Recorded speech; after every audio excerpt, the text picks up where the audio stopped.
Hello, I'm Mary Ito, and welcome to the CRAM podcast. CRAM is an acronym for Communicating Research and More, which is what we try and do on this podcast. A lot of exciting research and groundbreaking ideas never reach the public, but they have the potential to change the way we think and act.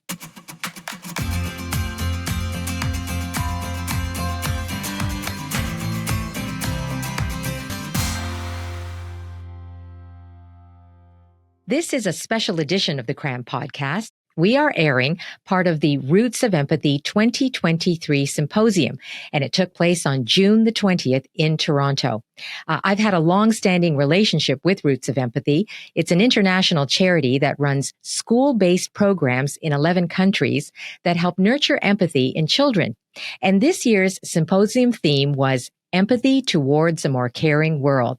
Here is my conversation with Tibetan Buddhist scholar and senior interpreter for the Dalai Lama, Thupten Jinpa Langri. I can't say that I've known anyone who has entered a monastery at the age of 11 and wanted to become a monk. Anyone here? Yeah. I know that I've wanted to run to a monastery at times in my life, but that is what our next guest did. And he went on to lead an extraordinary life in the service of others. And it was at that monastery that Thupten Jinpa Langri met His Holiness, the Dalai Lama, who must have been struck by the brilliance, the intelligence, and the curiosity of this young student. Jinpa became his interpreter, and he has held that role since 1985. He is also the founder and president of the Compassion Institute and an adjunct professor at the School of Religious Studies at McGill University. He has many other credits, including translator and editor of numerous books by the Dalai Lama. He has also written several books of his own, including A Fearless Heart, How the Courage to be Compassionate Can Transform Our Lives. I'm so pleased to be able to have this conversation with him now about his remarkable life, his teachings, and also how we can lead a more satisfying and meaningful life. Please welcome Thupten Jinpa Langri. Oh, so nice. Thank you, Jinpa. So, Jinpa, I was saying that you entered the monastery at the age of 11. Now, why did that happen? Well, is this on? Yeah. Like many Tibetan children of my age, with the first generation of refugees in India, and our parents had to make a living by working on road construction. So all the children were sent to boarding schools run by various non-profit agencies. So at the school, among the teachers, there were two monastic members who were teachers. And I was deeply inspired by them. They even looked physically radiant. And they had the best stories to tell, and they were very kind. So I think I was deeply impressed by them. And then later at a larger school, we had a group of monks who spent a month, and each class was assigned a teacher. And I was a little bored at that school. I wasn't challenged intellectually. But when we had monastic members assigned to each of the class, the monk who was assigned to my class, I was grade 4. He taught us elementary debate, which is kind of rational debate training. And I was fascinated by that. And then I just wanted to be just like them. So I did not know. Is that where you learned how to speak English? Yes, it was an English medium school, but, it's quite basic. But so when I left school after grade 4, I was able to read. Couldn't speak, but I was at least able to read, yeah. Yeah, because your facility with I read your book. I'm an English major. You speak English and write it better than I do. Well, it's definitely a second language, even though that's the language of profession that I do, but serving His Holiness and working and translating. But it still is a second language for me. And, I've been very lucky to have good copy editors. And I still struggle once in a while with the usage of the definite article, the. So I have a simple rule, if in doubt, just use it. What was life at the monastery like for you? Well, when I first became a monk, I did not know what kind of monastery that I should have gone into, because I was inspired by the academic intellect of the monks who were at the school. I ended up in a small monastery, which was connected with my father's family. It's a native monastery. But in that monastery, there was not much intellectual activity. It was more of a ritual, chanting, memorization, and all of that. So again, it wasn't that intellectually stimulating. But eventually, I was able to go to an academic monastery, which is really kind of, I suppose, similar to theological seminary that one would expect in the West. There's a lot of academic scholarship, mastery of the key classical text, and the primary medium is really debate. So we spend, on an average, 2 hours in the morning and 3 hours in the evening, when it's cooler in South India, debating outside in the open courtyard. So there's the actual class is on an hour. There's only one session of an actual class with a teacher. Then you're supposed to read on your own. And then the real class is with your colleagues in the debating courtyard. So that's a powerful medium, and it's very physical. It's very action-oriented. The debate is very physical? One person is sitting down, one monk is standing up, and the one who's standing up is asking question. And every time you make a point, you clap your hand and you stomp your left foot. It's a very physical, and for a young boy, I mean, that's the perfect, because in typical traditional school, you're expected to sit down, like cooped up like this for an hour. But in the debating courtyard, it's very physical. It's actually very well designed pedagogical method, actually. And so how long did you stay in the monastery? Quite long. Yeah, I left I finished my formal Gishi training in 89. And then I went to Cambridge for 3 years to do undergraduate. Yeah. And what was your decision you decided to leave the monastery? No, not at that point. I mean, at that point in 85, I had the accidental kind of, honor to translate for His Holiness. And at that time, there were very few monks who had facility with English. So I happened to be just one of those. And so when I began translating for him, I realized that at that point, my English was very informal. I had taught myself, basically, by listening to BBC and reading. And so I needed to, in some sense, kind of iron it out, make it a bit more formal and refine it. So I thought going to a university would be a good thing. So that's my primary motivation at the time, was to, I suppose, learn some skills to be able to serve the Dalai Lama better. Yeah, so, but then later I decided to leave the monastery. Yeah. And why was that? Wanted a family. So, yeah, I left for boarding school when I was 4 years old, and then lost my mother when I was 9, and then never really had a family. And then I saw my uncle's family, my cousins, having a real family life. So I think there was a yearning for family. And in the Tibetan tradition, when you become a monk, you have to choose a celibate life. Mm-hmm. So I think that yearning for family never really went away. So then I had to make a decision before it's not too late, Yeah. And your life has revolved around compassion. You founded the Compassion Institute. Can you talk about that from a Tibetan Buddhist perspective, the importance of empathy and compassion? Well, in the Tibetan tradition, compassion as a key value is front and center. So, every Tibetan Buddhist chants a mantra, or Mani Padme Hum, which is a 6-syllable mantra, and it's the mantra of Buddha of Compassion. And Buddha of Compassion, envisioned in the form of a 1,000-armed deity with 1,000 eyes, one eye on each of these, there's a kind of a powerful mythology, like the story of Christ on the cross. There's a powerful mythology, and it's all about compassion.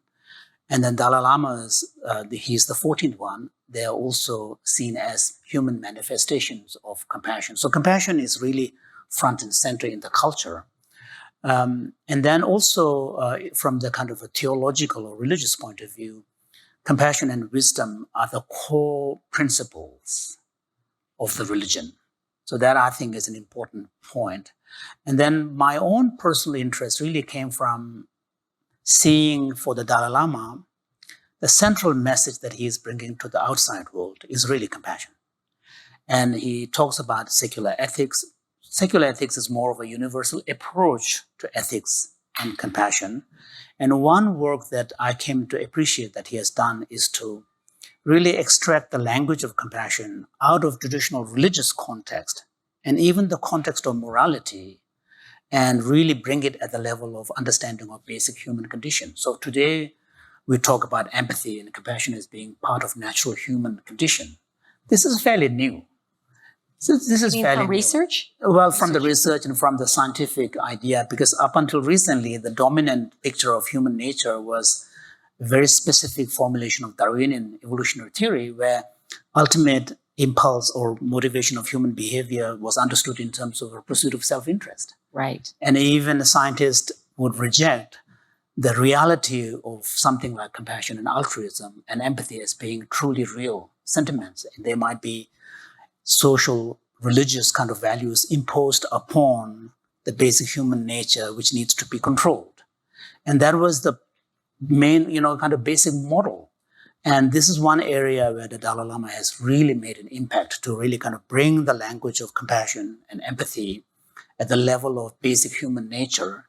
And now even the evolutionary science accepts it, grudgingly, because you can't explain away empathy. Especially if you see empathy among non-human primates. This is where animal research has shown. Some of you may have seen, apes, when two juveniles fight and one of them loses, another friend who's not blood relation comes and comforts. That's a consolation behavior. Consolation behavior is actually quite complex. It presupposes an empathy on the part of the person, the animal who's giving the consolation, understands the situation and the pain, and is comforting. So if you see empathy in non-human primates, you cannot say empathy is imposed by religion or ethics. So I think those are revolutionary ideas that have really changed the way even science understands human nature. And empathy is one of the most powerful expression of that social, dimension of who we are. What do you think has happened with empathy and compassion because of the pandemic?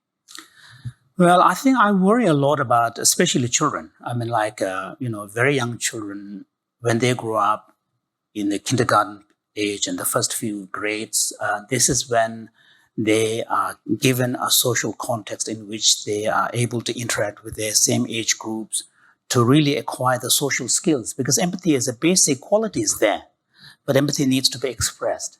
And often that expression requires negotiating your needs and others' needs, and understanding other, social awareness is an important part of, self-awareness is about your own emotion. Social awareness is about understanding others, emotions, and empathy is at the core of that awareness. So I think what has happened, unfortunately, at least for over 2 to 3 years during the pandemic, is that whole generation of children have been robbed of that opportunity. And we don't know at this point what the consequences are going to be. And many, mental health professionals are really worried. What would that be? So I think, I wish and I hope many parents are, going to be able to watch this event and really take serious note about the importance of empathy and Roots of Empathy's work, to be able to, sort of make it up, because what has been lost can be made up through a conscious, proactive, effort by schools and parents to really making sure that the children acquire those skills, social skills, to be able to express. Because last thing you want is suppression of empathy. When you suppress empathy, it turns out there's a research that shows that one of the main factors for burnout is a suppression of empathy. And this is particularly coming from the healthcare literature, so research, like the physicians particularly. In order to protect themselves, if they choose the route of, because if you are overextended in your empathy, that's another source for burnout. It's emotional exhaustion. But the other extremes is also not good for you. It may initially work, which is to suppress, but it turns out that's also, they call it depersonalization, which is to turn the person into a number, like a patient in room 5 or something like that, and not use the empathic human response. So it turns out that suppression of empathy is also another source of burnout. So we have to somehow, recognize that empathy is one of the most beautiful qualities of who we are as a social creature. And, we have to, of course, regulate it. We cannot be completely in that emotional response all the time, but shutting it out and suppressing it is actually very detrimental. And this is one area where I think coming out of pandemic, schools and parents, particularly of young children, really need to pay special attention. Yeah, I've spoken to a number of psychiatrists and psychologists who they've said that there were things that had already been happening with children and that the pandemic exacerbated it. And there's a term that's been used, the anxious generation, which refers to, I guess, sort of millennials and Gen Z.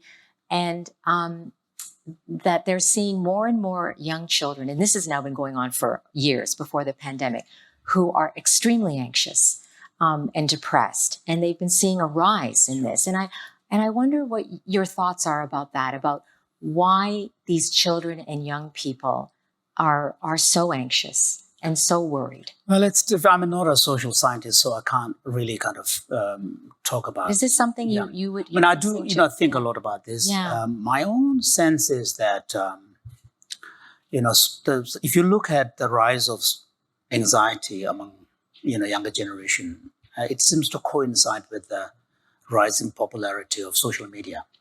So I think there is a correlation there. To what extent it's a contributory factor, we don't know. But the challenge of digital kind of relationship is that it robs the interaction. When humans interact in person, there are a lot of communications and interactions that are actually nonverbal. We are very smart social creatures. We catch people's tone, sadness, happiness, whatever it is, we then adapt. It's almost like a beautiful dance, and we do it subconsciously. We don't have to consciously think, I'm going to, if he says that I'm going to do this, if she says that we don't have to think. We do it naturally. When you take out the in-person physical interaction, all of that is gone. And people say a lot about Zoom and FaceTime and all of this, but even there's a little time lapse. They're not fast enough. So what you see is not really real time. So we are not there yet. So then you only see face. You don't see, and then you don't catch the tone. So this is one of the reasons why anxiety has gone up, because generally we seek comfort from others, whether family or friends, and our regulation of stress is not simply, I know as a Buddhist and myself a meditation practitioner, I think the world of meditation, but relying on meditation as a way of calming stress, meditation alone is a bad strategy. We are better off regulating our stress and anxiety by relationships. It's a way more powerful. Parents who have been parents will know that a young child, a 2 to 3 year old, who is completely worked up and distressed and screaming, there's nothing more powerful than just giving a big hug. No amount of talking is to make a difference. Just holding their child, hugging for a while, does the job.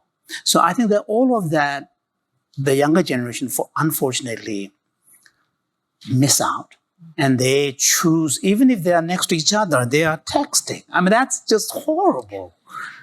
So all of that, I think, is part of the contributory factor, so the anxiety. And this is one area where programs like Roots of Empathy, which really allows young children to step out of their shell, be there in presence of a young, vulnerable child whose needs and stresses and distress is immediate and real, is very powerful.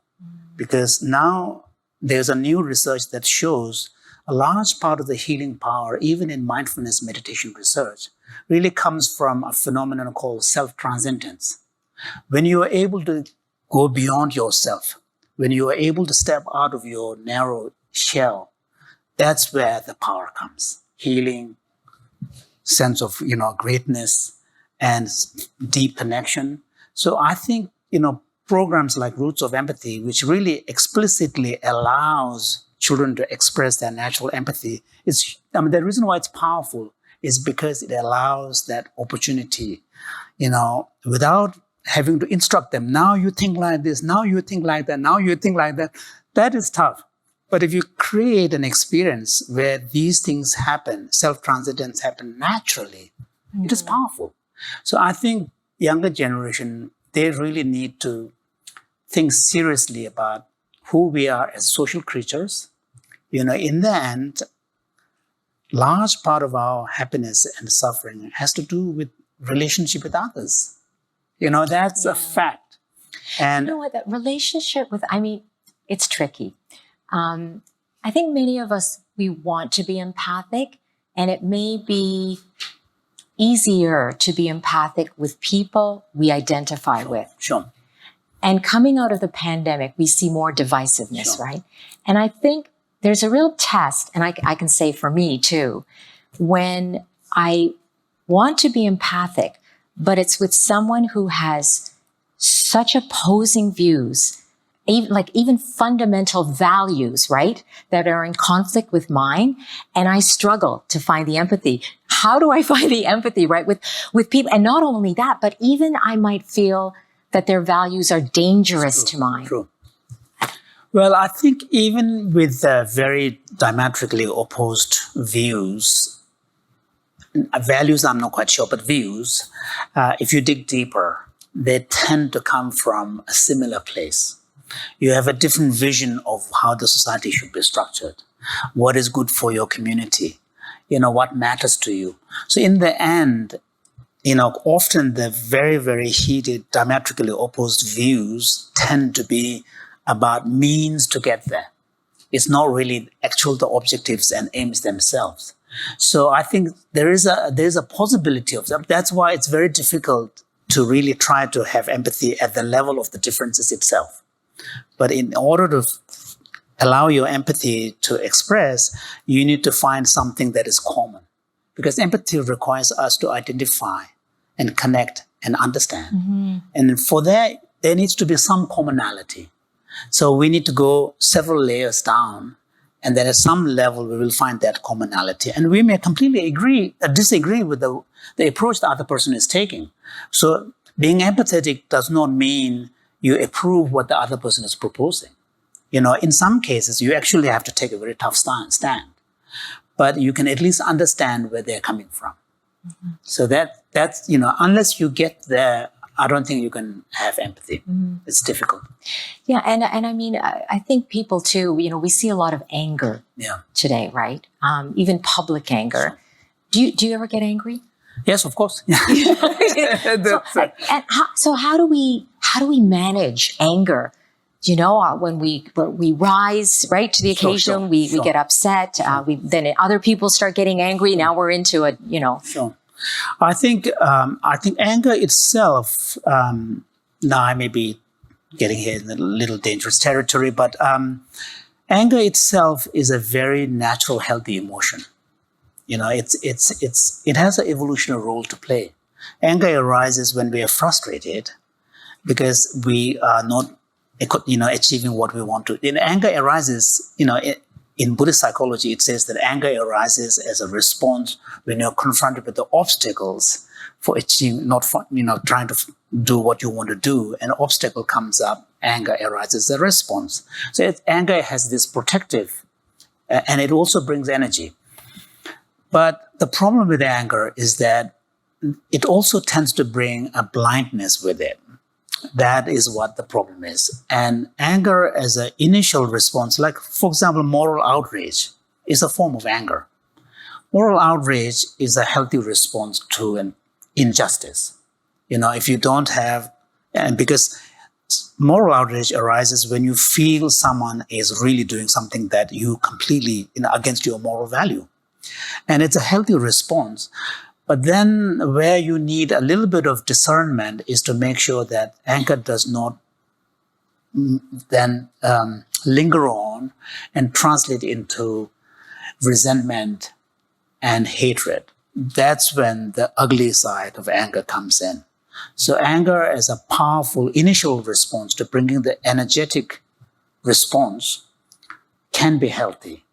But it's very difficult to bring the awareness immediately after to make sure that you tap into the energy, but then you don't go into this darker route, which is the resentment, vengeance. And then, the actual behavioral expression of that is you just want to smash everything down. So this is where sometimes the kind of, the activism, when it is totally carried over by anger, then activism ends up becoming just an expression of vengeance.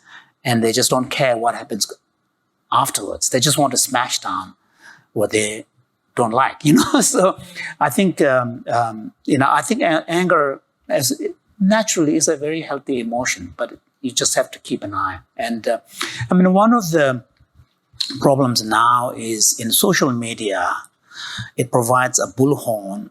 So sometimes, outrage feeds on another outrage. Then it creates an echo chamber. Then in the process, then you don't quite know what it was all about to begin with. And everybody participates in that expression of outrage. That's when things get lost. Mm-hmm. In your book, you talked about loneliness. And you said that it is one of the most painful forms of suffering.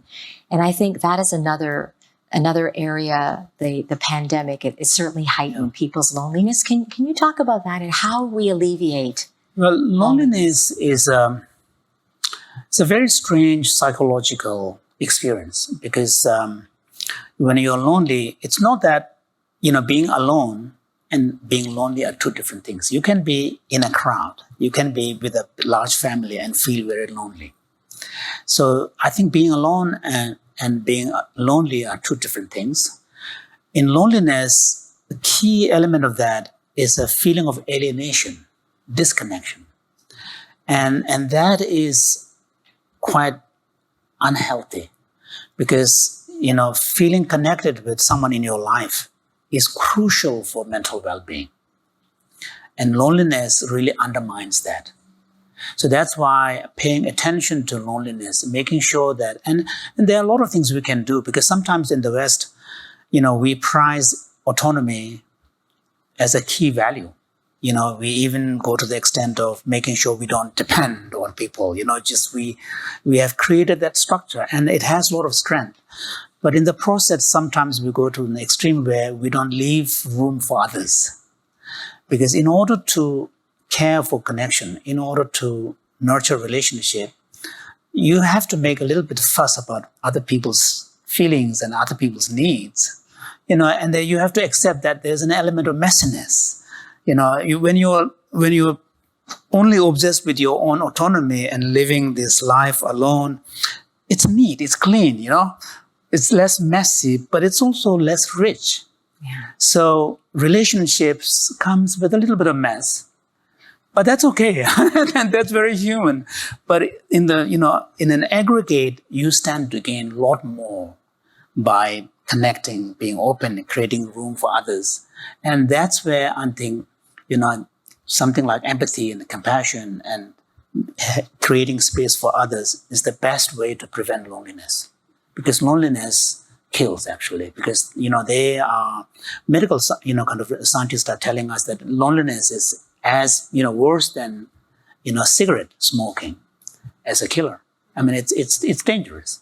Kind of a persistent chronic loneliness is dangerous.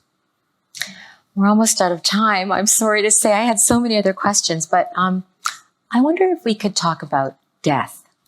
Not to be morbid, but in your book, you talked about the questions and thoughts that occupy our minds at the end of our lives. And I thought that was really, really interesting. What would you think about at the end of your life? Well, I have been a Tibetan Buddhist my entire life. There's a saying in the Tibetan tradition that the true test of your spiritual growth is how you feel at the point of your death. When you look back and have you lived your life with purpose? Have you made a difference in someone's life? Have you been compassionate? I think those are key questions. And the Buddhist tradition, those who are familiar with it will know that impermanence and death contemplation is an important part of daily practice. And I know it's also in the Christian tradition, at least in the monastic, Benedictine side of Christian tradition, it's an important part of daily meditation. And the idea of that is to really make us, appreciate the value of being alive right now, so that we don't take it for granted, so that every moment is precious and every moment you live consciously. So I think, the Tibetan tradition says that the most spiritually advanced person, when they will go with joy. I'm not quite sure if I'm there, but the second type of person will go with no fear, and that least one should at least aim to live without remorse. That I think is doable. When the time comes for you to leave, if you can live without remorse, that's a beautiful, graceful death, exit. What a wonderful discussion. Thank you so much for all your thoughts and wisdom, Jinpa. Thank you. Thupten Jinpa Langri. Thanks very much for listening to this special edition of the CRAM podcast. And our special thanks to Roots of Empathy for allowing us to air this broadcast. And also thanks to Tibetan scholar and senior interpreter for the Dalai Lama, Thupten Jinpa Langri.